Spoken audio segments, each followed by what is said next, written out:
Hi all, ഇന്ന് ഞാൻ വന്നിരിക്കുന്നത് ഒരു ഇറച്ചിച്ചോറിൻ്റെ റെസിപ്പി ആയിട്ടാണ്. നമുക്ക് സിമ്പിളായിട്ട് പെട്ടെന്ന് തയ്യാറാക്കാവുന്നൊരു ഇറച്ചിച്ചോറ്. ഇന്ന് രാവിലെ നമുക്ക് നല്ല പോത്തിറച്ചി കിട്ടിയേ. അതിൽ നിന്നൊരു 1 കിലോ ഞാൻ ഇറച്ചിച്ചോറ് ഉണ്ടാക്കാൻ വേണ്ടി എടുക്കുവാണേ. അത് നമുക്കിത് കട്ട് ചെയ്തെടുക്കാം. കട്ട് ചെയ്യുമ്പം നമുക്ക് കുറച്ച് വലിയ പീസായിട്ട് കട്ട് ചെയ്യണേ. നമുക്ക് ഇറച്ചിച്ചോറിന് അങ്ങനെയാണ് വേണ്ടത്, ഇതുപോലെ സ്ക്വയർ ഷേപ്പിൽ. നമ്മളിപ്പം ഇറച്ചി ഞുറുക്കി നല്ല കഴുകി വെച്ചിട്ടുണ്ട്. അതിലേക്ക് നമുക്ക് ആവശ്യമായിട്ടുള്ള പൊടികൾ ചേർക്കാം. നമുക്ക് ആദ്യം 4 സ്പൂൺ മല്ലിപ്പൊടി, 1 സ്പൂൺ മഞ്ഞൾ പൊടി, 2 സ്പൂൺ ഗരം മസാല, ആവശ്യത്തിന് ഉപ്പും കൂടെ ചേർത്ത് നന്നായിട്ട് ഇളക്കാം. മസാല എല്ലാം പുരട്ടിയതിന് ശേഷം നമുക്കത് അരമണിക്കൂർ മാറ്റി വെക്കാവേ. ആ സമയം കൊണ്ട് നമുക്ക് ബാക്കി ഇൻഗ്രീഡിയൻസ് ഒക്കെ സെറ്റ് ചെയ്യാം.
കുക്കർ ചൂടായി കഴിയുമ്പോഴത്തേക്കും നമുക്ക് 1 സ്പൂൺ നെയ്യ് ചേർക്കാവേ. അതിൻ്റെ കൂടെ തന്നെ നമുക്ക് ആവശ്യത്തിന് വെളിച്ചെണ്ണയും കൂടെ ആഡ് ചെയ്യാം. എണ്ണ ചൂടായതിനു ശേഷം അരിഞ്ഞു വെച്ചിരിക്കുന്ന സവാള നമുക്കതിലേക്ക് ആഡ് ചെയ്യാം.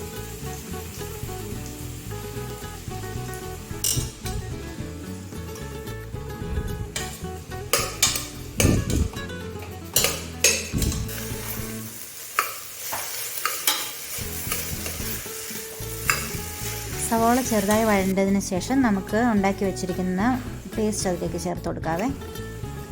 കൂടെ തന്നെ അരിഞ്ഞു വെച്ചിരിക്കുന്ന തക്കാളിയും കൂടെ അതിലേക്ക് ആഡ് ചെയ്യാവേ.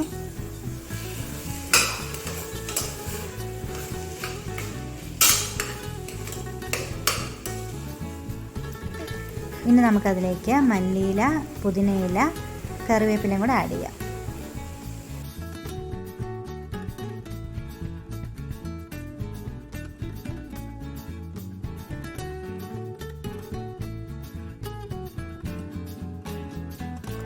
ഇനി നമുക്കിതിലേക്ക് റെസ്റ്റ് ചെയ്യാൻ മാറ്റി വെച്ചിരുന്ന ഇറച്ചി ആഡ് ചെയ്ത് കൊടുക്കാവേ.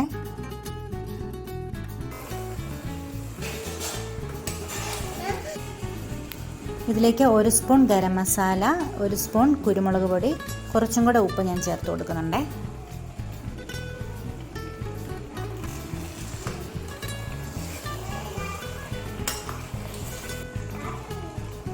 ഞാൻ ഇതിലേക്ക് 1 ഗ്ലാസ് വെള്ളവും കൂടെ ആഡ് ചെയ്യുന്നുണ്ട്.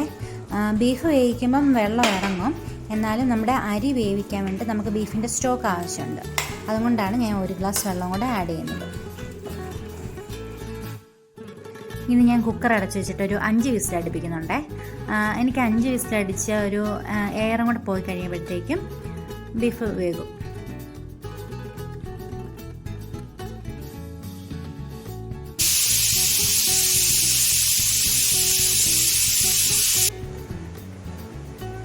അഞ്ച് വിസിലടിച്ച എയറൊക്കെ ഇപ്പോൾ പോയിട്ടുണ്ട്. ഇനിയൊന്ന് നമുക്ക് കുക്കർ തുറന്ന് നോക്കാം.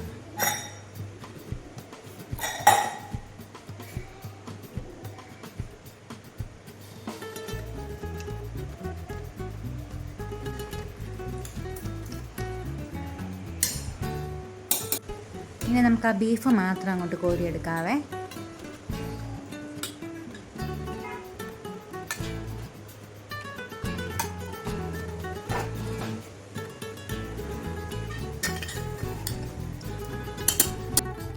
ഇനി നമുക്ക് അരി വേവിക്കാം. അതിന് വേണ്ടിയിട്ട് ഞാൻ ബിരിയാണി പോട്ടിലേക്ക് 1 സ്പൂൺ നെയ്യ് ആഡ് ചെയ്തിട്ടുണ്ട്. കൂടെ കുറച്ച് വെളിച്ചെണ്ണയും കൂടെ ആഡ് ചെയ്തിട്ടുണ്ട്. എണ്ണ ചൂടായി കഴിയുമ്പോഴത്തേക്കും നമുക്ക് സ്പൈസസ് എല്ലാം ആഡ് ചെയ്ത് കൊടുക്കാം.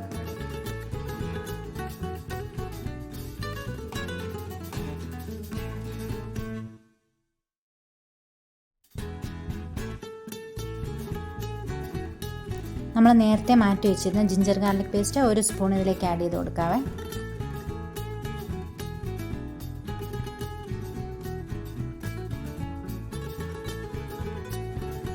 ഞാൻ 4 ഗ്ലാസ് അരിയാണ് എടുത്തിരിക്കുന്നത്. 1 ഗ്ലാസ് അരിക്ക് 1.5 ഗ്ലാസ് വെള്ളം എന്ന കണക്കിലെടുത്തേക്കുന്നത്. അപ്പോൾ എനിക്ക് 4 ഗ്ലാസ് സ്റ്റോക്ക് കിട്ടിയിട്ടുണ്ട്. അതിൻ്റെ കൂടെ 2 ഗ്ലാസ് വെള്ളവും കൂടെ ആഡ് ചെയ്തു.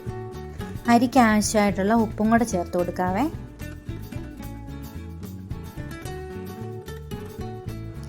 ഇനി വെള്ളം ഒന്ന് തിളക്കട്ടെ.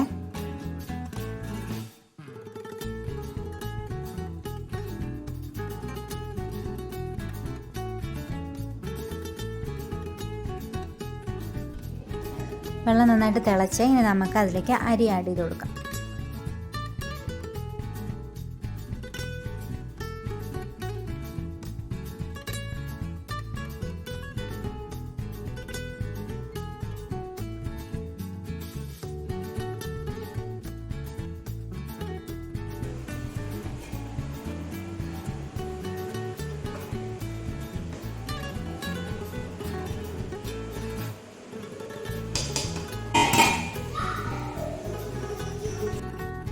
റൈസ് ഇപ്പം വെന്ത് വന്നിട്ടുണ്ട്.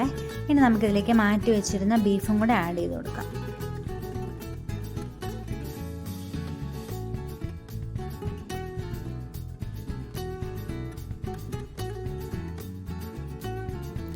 നമുക്കിനി ഇത് 10 മിനിറ്റ് ലോ ഫ്ലെയിമിൽ ഒന്നിടാവേ.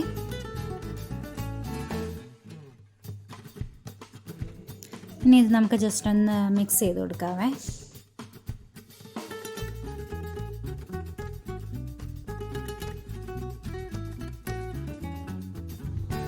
നമ്മുടെ ഇറച്ചിച്ചോറ് ഇപ്പോൾ റെഡി ആയിട്ടുണ്ട്. ഇനി നമുക്ക് സെർവ് ചെയ്യാം.